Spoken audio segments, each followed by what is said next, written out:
How do I educate my son about executive function and ADHD? I had a mother write in to ask me the following.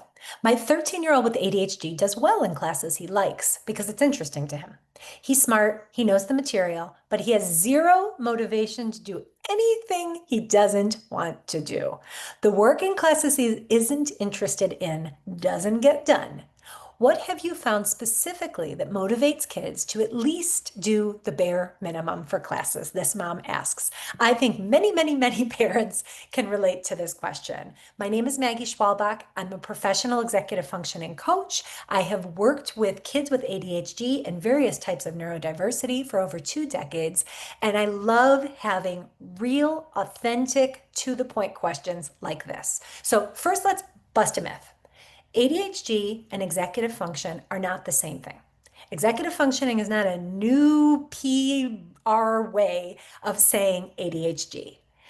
Executive functioning deficits are a part of ADHD. So if your 13-year-old has ADHD, what's important to know is that they do have compromised executive functioning skills. What does that mean? That means that when they're not interested in something, novelty is a part of motivation. It's a part for anybody's brain, right? If I'm not interested in something, if I'm overwhelmed by something, if I'm bored by something, if I have negative feelings attached to a task, we call these non-preferred tasks. And they're non-preferred because we don't want to do them. So it's going to take that much more skills and strategies. It will require more structure to get over the hump of task initiation in non-preferred tasks. Let's make sure that that part is really clear. When we want to do something, any of us, we want to do it, and there's the motivation that just seems to come naturally.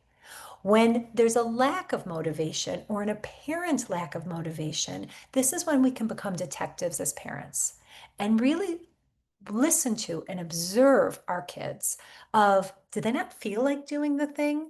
Are they overwhelmed by doing the thing? Is it too hard, this thing that they're being asked to do? All of those are questions. And I already hear the parents going, no, no, no, they just don't want to do it. They're lazy. They're unmotivated. They just don't care.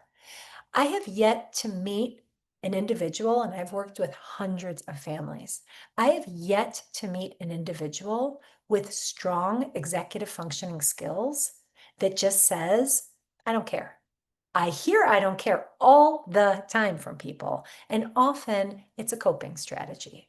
So the invitation here for this mother with an ADHD kiddo is to not look at the expectations around performance, but rather to figure out the underlying executive functioning skills involved in your child's rejection of or reluctance in engaging in non-preferred tasks. So one takeaway tip is to simply use that term, non-preferred and preferred task. Maybe that's a little too clinical to use with your kid. I get it. If they're into it, use it.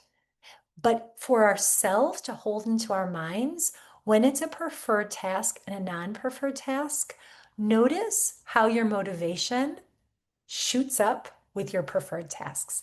Everybody wants to do the things they want to do. Very rarely do we want to do the things we don't want to do. The key with strong executive functioning skills is it's not about whether we feel like doing the thing. It's not about whether or not we want to do the thing. It's about recognizing that the system skills and strategies help us get over the hump when they're non-preferred tasks.